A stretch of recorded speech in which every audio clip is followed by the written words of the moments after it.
Hi everybody, my name is Ananya Nair. I am a third year law student at BMU Munjal University. I'm the editor-in-chief for a Student Editorial Board, and today I have with me Professor Shyam Menon. Professor Shyam Menon is the Vice Chancellor of BMU Munjal University. He is a distinguished expert in the higher education, development and renewal. A former professor at the University of Delhi, he notably served as the founding Vice Chancellor of Dr. B.R. Ambedkar University, Delhi, building its acclaimed interdisciplinary programs. His extensive career includes leadership roles at University of Delhi, IGNOU and NCERT. Educated at the University of Kerala and MS University of Baroda and Fulbright Fellow at Wisconsin-Madison, he has contributed to the international journals and currently chairs Kerala's Commission for Reforms in Higher Education. It's an honor to talk to you, sir, and an honor to take this interview, honestly speaking. Honor is mine. Thank you, Ananya, for having me here. So, I want to keep this as like a basic conversation because I really like to talk about, learn about new experiences. So I think the first question I would like to know is that, about BMU in its general, right? BMU has completed almost 10 years. It's completed 10 years now and we're celebrating our 10th anniversary this year. So as the Vice Chancellor, what moments from the university's journey do you reflect on the most and which would you consider as like a defining milestone? First of all, I think what's remarkable is that BMU was established by the founders as a in commemoration with their founder of the Hero Group as a not-for-profit endeavor. So it was for philanthropy was the major concern for objective of BMU. So that's first one, and it organically emerged from the group's own preoccupations, their own achievements in the area of engineering. So our engineering school was the flagship school, along with which came the School of Management. So that's what the first few years the university, first about 6-7 years the university actually focused on consolidating these two areas, both in terms of teaching as well as in research. And in so doing they also tried and built a very beautiful campus. It is very beautiful. It's out of this somewhat dreary rural peri-urban area in Haryana. It's like an oasis, and it's very inviting, it's very facilitative. So and they also created research infrastructure, not only classroom and other kinds of infrastructure, but research infrastructure.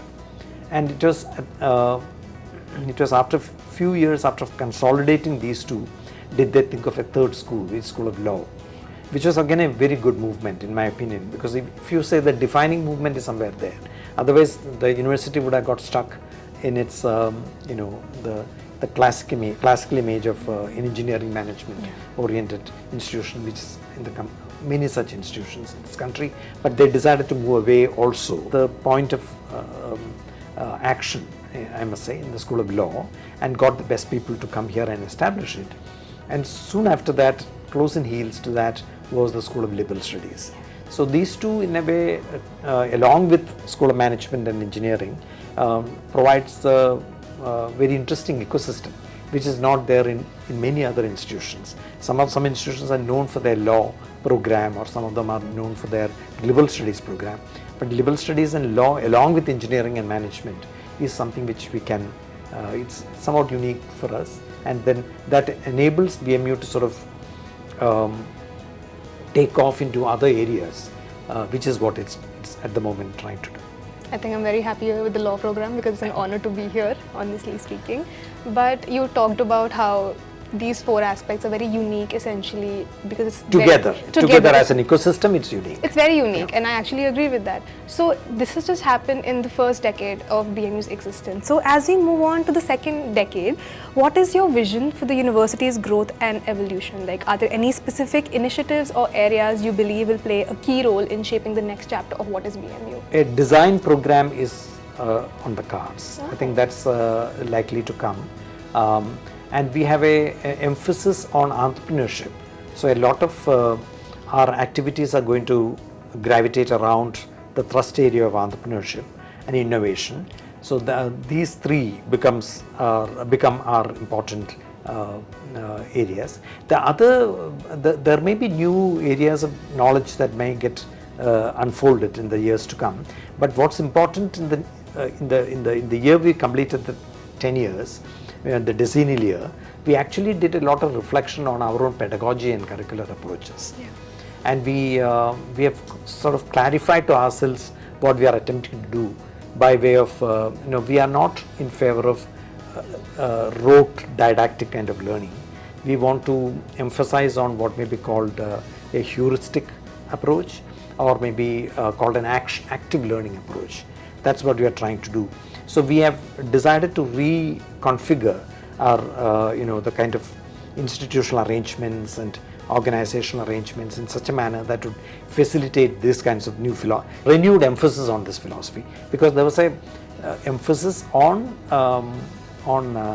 hands-on learning even earlier, experiential learning even earlier, but we kind of redefined it as active learning, and where we want the learners to take charge of the entire learning process, even including the examination system will have to change drastically, because if often we find that rather than examination system testing what is learned, it is the learning system passively adapts to the examination system. In the sense, rather than it's learning determining examination determines learning. That's what happens in conventional systems. That's why the rote learning becomes very important. Past question papers becomes very important, etc. So instead of that, I think we want to make it more project based, more assignment based, more comprehensive, real life elements to be brought into assessment. And so those are the kinds of emphasis which we are trying to give while redefining our curricular and instruction process. And the kind of faculty we are hiring also therefore have to reflect this concern. They have to put into the criteria. Yes, because we want good scholars, but at the same time good scholars who find it a great adventure to work with young people in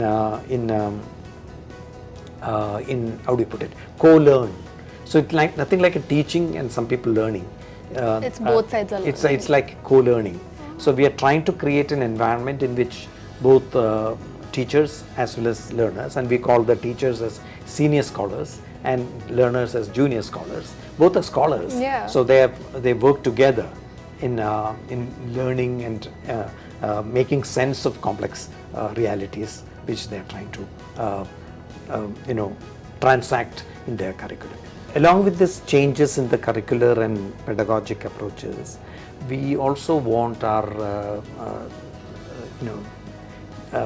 instructional system to be organically connected with the environment, including the communities outside the university. So we are trying to bring into the curricular system elements of what may be called field immersion. So the students would actually go and plunge themselves in an actual concrete field situation and try to make sense of it and try to solve problems there and try to understand the complexity of the problems and juxtapose it against the theory that they pick up in the classroom. So you will be trying to give them real life experiences. Yes, in some sense that gets that's a validating. That's a way of validating what you learn theoretically inside classroom. So the field experiences, field immersion, we want to already it is part of one or two of our programs, but in all programs we want this to be an integral part. Another thing which we want trying to create here is a what may be called a studio space, which is in a way like a maker's lab or a studio, a thinking lab where people can come together and students drawn from say law, liberal studies, management, business studies, all of them come together, address concrete situations, concrete problems, and see their own individual disciplinary expertise can be applied in unraveling and in deciphering the complex situation, and also to work towards solving some concrete problems, like the problems related to say water, groundwater, hydrology, the presence of water aquifers, the community around this institution who are basically water scarce areas. We want to address some of those kinds of, this is as an example. It can be other areas as well, like patriarchy, or it can be things like public health. So we are also trying to create through this process a dynamic database of through household surveys and things like that, on livelihood, on education, on health, on social practices, cultural practices, and so on, so that you have a comprehensive understanding of what's happening around us, and in which I think we develop this through a participation of both students and teachers, and if possible also through the participation of community initiatives, civil society initiatives from outside. That's actually a very great outlook, because I've not actually heard anyone talk about an outlook which is so tailored to students in such a way that it's so inclusive of everybody who's in there. Yeah. That's actually a very great outlook to even The listen idea to. is actually when the graduates go out, they are used to thinking about real life situations outside already, and they are the curiosity becomes a very important aspect, and the inquiry approach becomes an important thing, and also a sense of high self-esteem is an important thing. We know that we can make a difference if we work together. That sense of awareness, sense of that the conviction, that's an important aspect of what we give to our graduates. It's actually very nice to hear, because people do have different expectations when going out into the world. That's right. Rather than the one that education. So it's actually very nice to hear. Apart from the usual thing like placements and stuff like that, which in any case, that's hygiene. That in any case will have to be there. It's actually very nice. And so moving on to your journey at BMU. So if you reflect on it, what would be the most rewarding aspect of it, and how has the experience shaped your approach to leadership and your outlook as an academic leader? See, I've been here 3 years now, and one of the things which we attempted to do right from the beginning, right from these past 3 years, is actually leadership collective, working in a reflective manner, through collective reflections. So that we have created a culture of leaders coming together periodically in a retreat and thinking holistically about what's good for the university, what needs to be done as mid-course corrections, what are our problems, where are the pain points, or how do we, and also iron out differences in the process. It's not as though everybody, the entire leadership, think alike. Yeah. They have different perceptions, they have different backgrounds, so different disciplinary backgrounds, and all that would eventually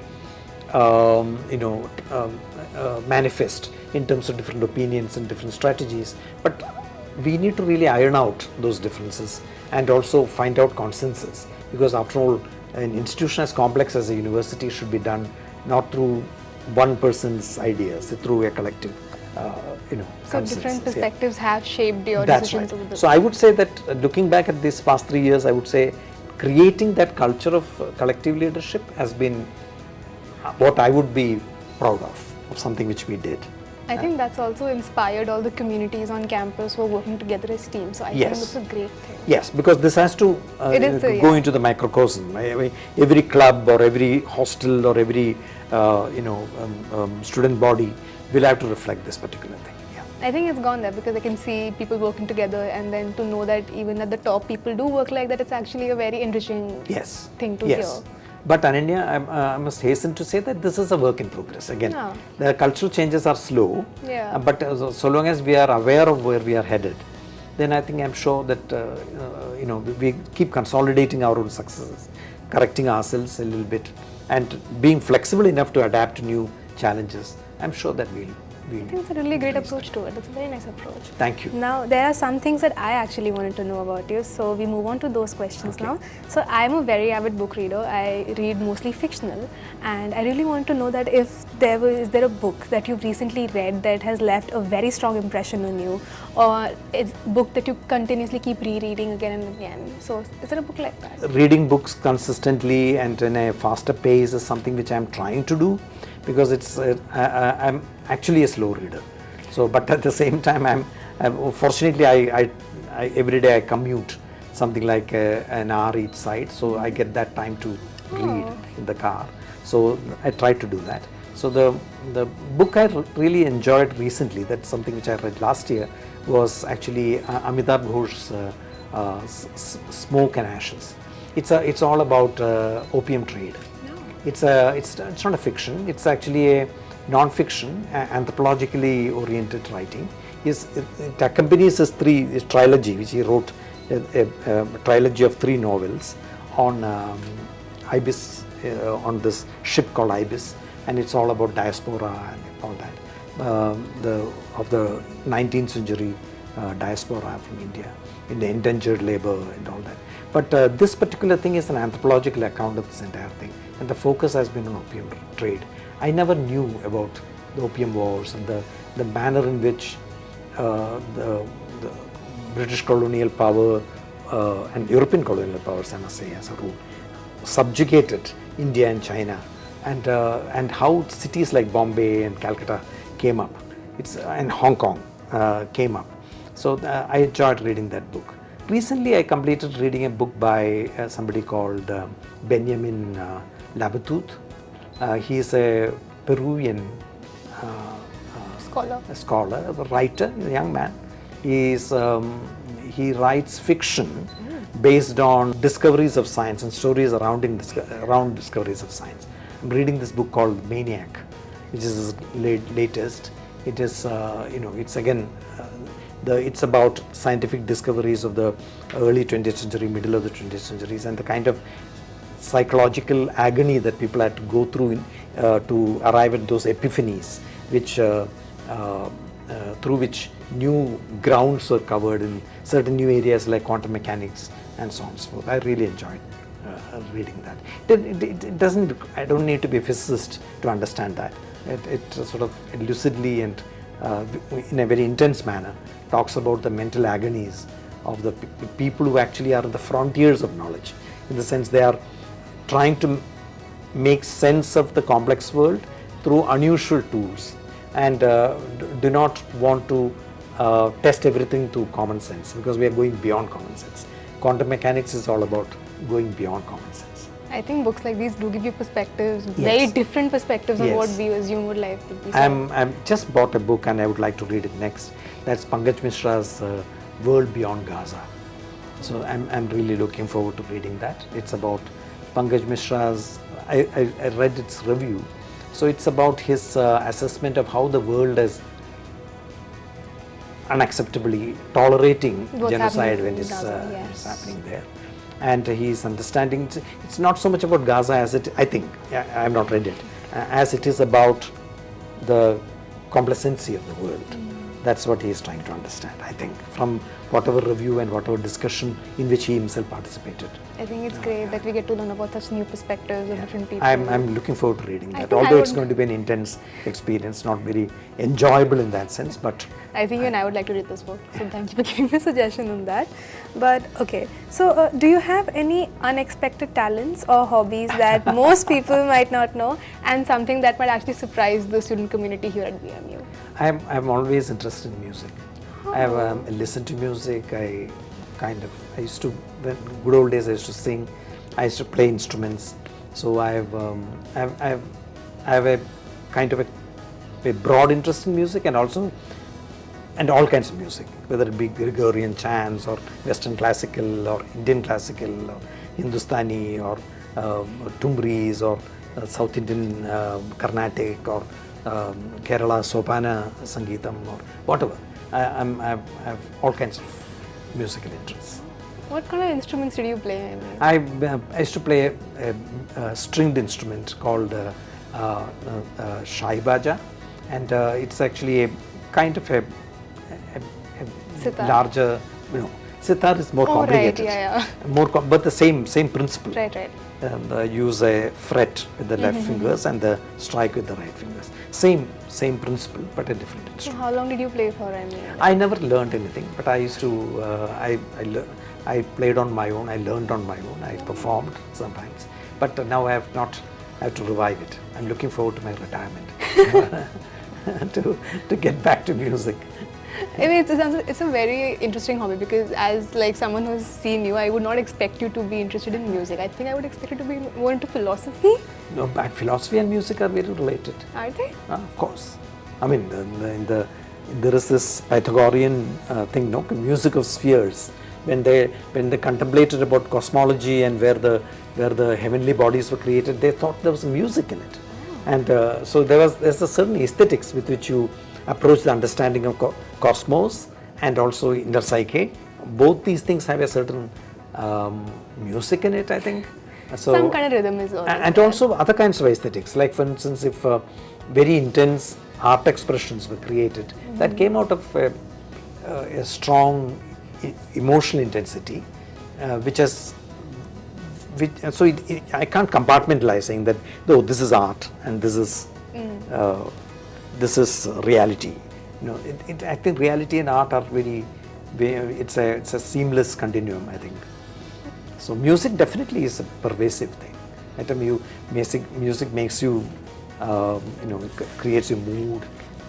Music makes you understand stuff much better. I mean, yeah, it does make sense now that you say it. It makes a lot of sense to me now.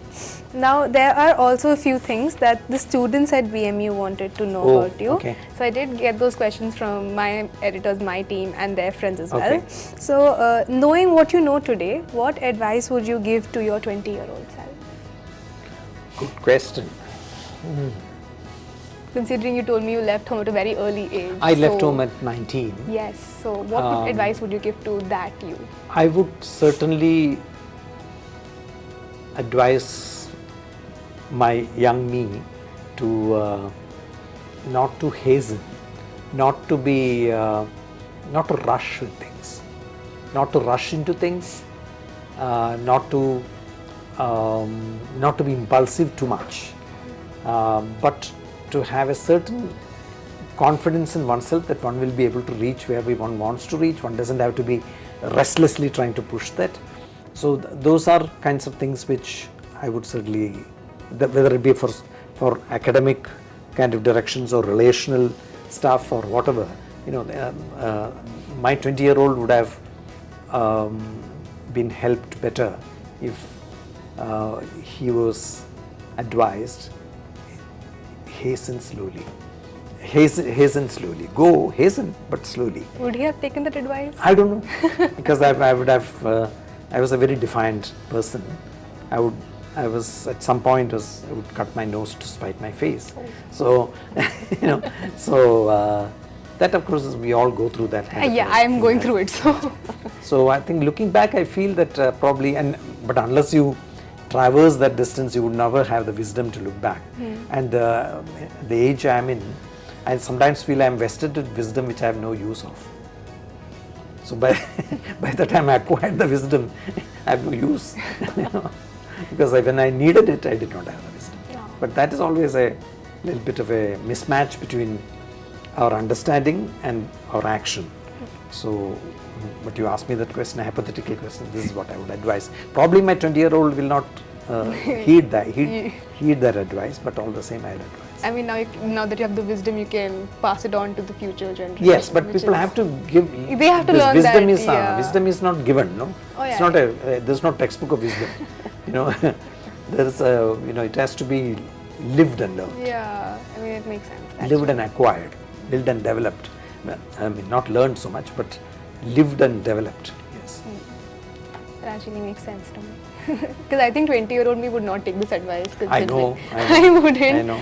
But I know in my language there is this the slang called, you must have heard also about that. It's called Tanda vibe.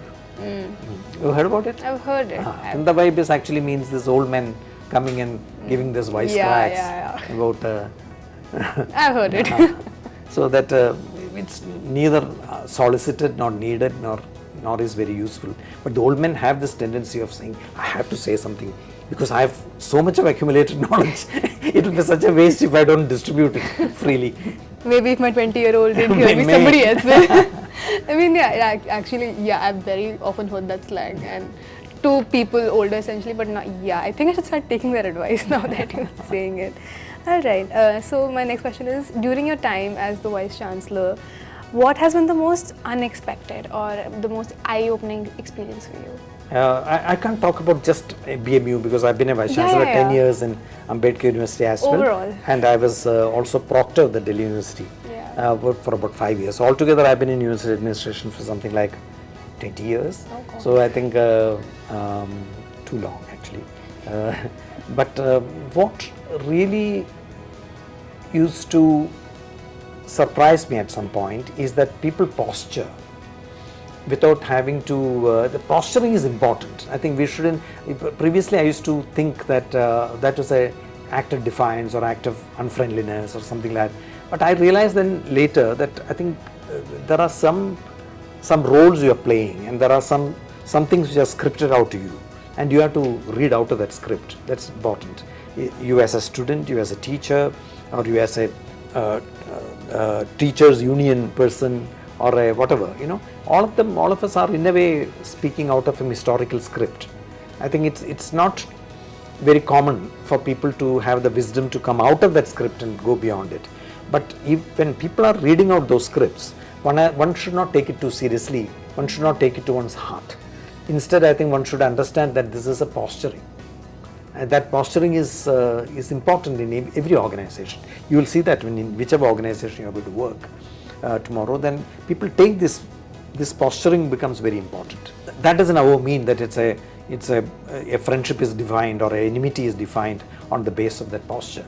So this is something which that's very unexpected to see. Yeah, I really discovered slowly, and I think it has been a very valuable lesson discovery. learning. Yeah, Oh, wow. because particularly in dealing with people with different opinions, and I now really like people in my team at least to say no.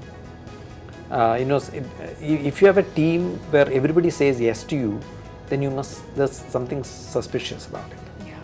Something, I wouldn't trust that it's such a team very much. If there are people who says that no, you're wrong, I think there's another way of looking at it.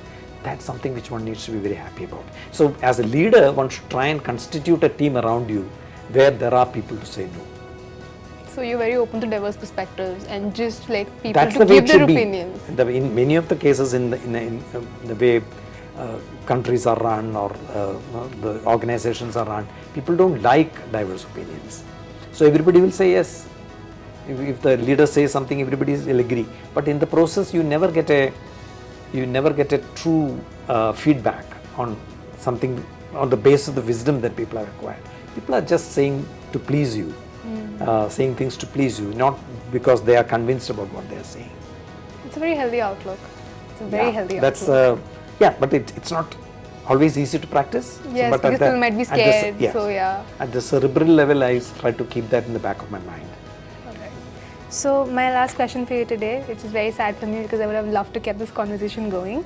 But so what is one unconventional piece of advice you would like to offer the students of BMU that you believe could significantly shape their future?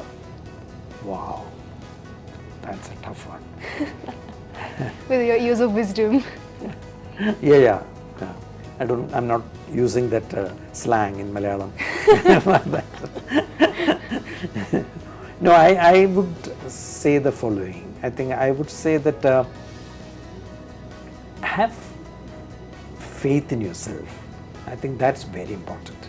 This because I've gone through stages in life where one was totally unsure of oneself, and then one tried to sort of put on a certain self-certainty, a certainty and certitude and so on and so forth.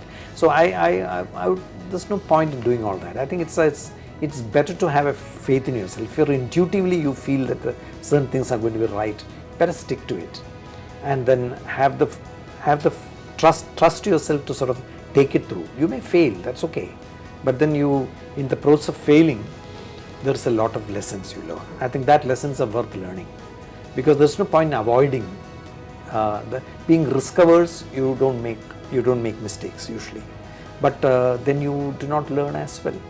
So I would rather that people everybody develops a robust sense of self-concept, self-esteem, and trust oneself, because intuitively you will know what to do. And all this will come into, when you go out in the world of work or in your life outside the university, beyond the university, some of these kinds of experiences will come to your help in terms of, you'll be reminded of some certain incidents and so on. Because after all, university, like school, is a factory of memories. People carry their memories with them. And as Maya Angelou has said, that they'll forget what you said to them, they will forget what what you did to them, but they will never forget how you made them feel. So in the university, when the way in which you are made to feel is something which you are going to carry all your life. So that's something which is going to determine, direct you, make decisions when you are in a crossroads, and you will know where to turn, and you are ready to make mistakes. I think BMU will always feel like home, and honestly the advice that you've actually given is to trust ourselves. Yes. Is honestly, I think the students of BMU will take to heart, considering we'll be going on in a world far away from BMU maybe.